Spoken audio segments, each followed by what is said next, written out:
Hello, it's Karen, the Weekend Craftaholic, and I have got an unboxing for you. This is Mrs. Quilty, as you can see, and this is box number 2. So I think regardless of when you subscribe throughout the year with Mrs. Quilty, they are the sequential order of the boxes. I have ordered box 1 before, and I'll put a link here for that unboxing video, and also a project that I did for Mrs. Quilty from that first box. And it's probably been almost a year, maybe 12 months since I did pause my subscription, and then I decided just to give it another go. I did see quite a few videos on YouTube where people were enjoying it and the quality had improved, so I thought I'd give it another bash. Now I am in Australia and this is coming from the US, so it did take about 3 weeks to come, even after the dispatch date, I guess. But you can see the boxes are very fun, they're very cute boxes. I'll give you a peek inside. You can see the lid, so very similar to the first box I had. And what I was impressed with first time round was the quality of this booklet, this brochure. So we'll take a bit of a deep dive into that very soon. Let's have a look what we've got in this box. So of course we've got some fabric. So 12 fat quarters here, and fat quarter sizes are slightly different in the US as they are in Australia. So just to confirm, these are 55 by 48 centimetres, or if you're older like me, that's 6 by 18.1 inches. And let's have a quick look at the fabric. So very bold prints, aren't they? Not really sure that it's my style. But that's the thing with a subscription box, you don't know what you're going to get, and you're not always going to like all of them. I do like this green one, so I think that's the chance you take. The quality feels fine, it feels quite nice and thick. Oh, this one's a cute one with the books, I like that one, and then the blue one. I think the thing for me is just doesn't seem cohesive.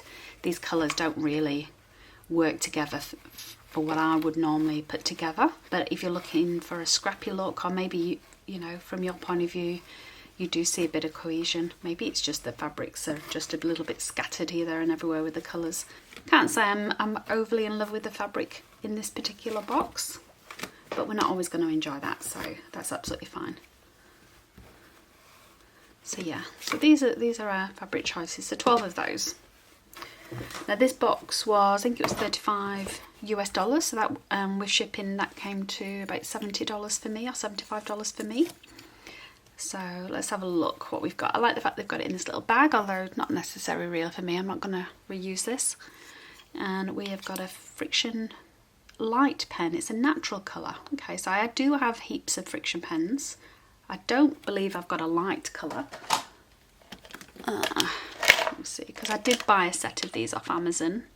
It worked out so much more affordable.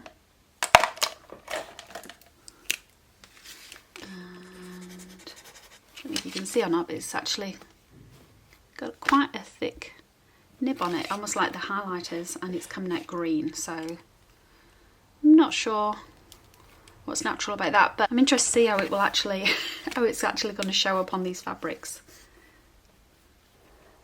So I'm struggling to see that. That one's a little bit better. Oh yeah, that's pretty, so it's pretty good on the dark. So I will give it that. I'm not too worried about scribbling on these because I know it'll come off pretty easy with my iron. Okay, and then the other goodie we've got, I presume it's a Turning Point. So I'm not sure if it's bamboo or not. Maybe it'll say in the booklet. Let's dive in. But again, I think any basic sewer, to be honest, would have these tools. It would probably have lots of these actually. I know I started off with a cheap plastic one, and I got a nice wooden one, and now I've got another one, so that's good. Okay, let's have a look at the booklet. So as before, it did come with other stuff in there, not just the quilting. Oops, let's move this out of the way. So it wasn't all quilting in here, and I bought this originally because I wanted to start quilting last year. So if you look back and see the video I did, you'll see it was a bit of a disaster. Here we go. So yeah, the gift is the point turner and then the heat erasable pen. Okay, and this is what we're getting in the second box: the 12 fat quarters, the goodies, and the projects. We're going to do a block of the month, a couple of bookmarks, a reading pillow, and a book sleeve. So yeah, interesting. These I can see why they've got them in, because it'd be good to use up scraps from this. These are quite big projects, so I'm not sure. I may do this one because that has got a bit of a quilting design, and I guess this has here as well, but I'm not sure I really need a reading pillow as such. You can never go wrong with book sleeves and bookmarks. So a bit of info about the fabrics, and this is the same info that I had previously as well, with just some basic instructions. So interesting, they're talking about the batting. There's no batting in the back. Okay, maybe it's just a little bit of info for new quilters. Okay, so the theme is Book Lover Crafts, so I can see now why they've got these in here. And this is new. One of the things that I did not enjoy last time was there was no video support. So it's good to see they've got some video tutorials here to follow. So that's a welcome addition, because I did struggle with the instructions for the binding last time. And pretty good, isn't it? I do like the way it's laid out. Looks pretty straightforward. Obviously I need to have a really good read of it, and I'll watch the video tutorials as well this time. It's interesting that a lot of them do need the fusible interfacing. So before I start any of these, I'm going to need to make sure I've got some of that.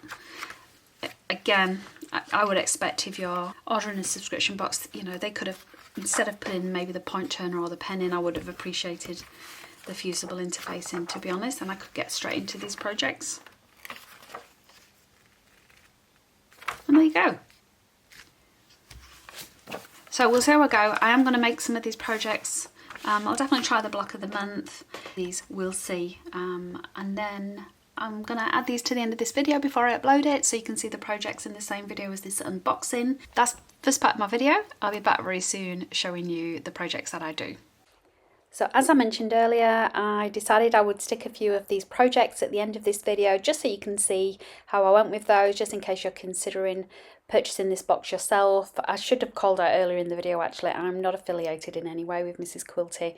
I purchased this at my own money, I don't get any kickback, so this is just more for information if you're interested.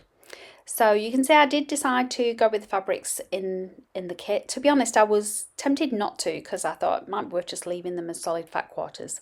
But then I honestly could not think of a way to use these fabrics any other way. So I thought I would still make these little projects with these. I did have to order some of this infusible fabric on Amazon. Luckily it came next day, which was fantastic. And you can see here this also came together pretty quick and easy. This was the little book corner thing. It came out bigger than I expected it to be, but very easy to make. And then the last project I made was the block of the month. Now I didn't record this because I knew it was going to take me a lot longer, and you can see not quite perfect, but actually I'm pleasantly surprised. I like this more than I expected it to, and it was easy to follow as well. I found the instructions really good. Now whether that's because I've been using and doing the Moda blockheads, and this has got a lot more information in it than obviously the blockhead ones do, but I actually enjoyed making this and it came out really nice. Again, not sure how and when I'm going to use it, but it was great practice skill. So I hope that gave you some ideas whether or not it's something you'd like to purchase yourself. But if you've got any questions or comments, leave them down below and I'll answer them as best I can. So have a great crafting weekend.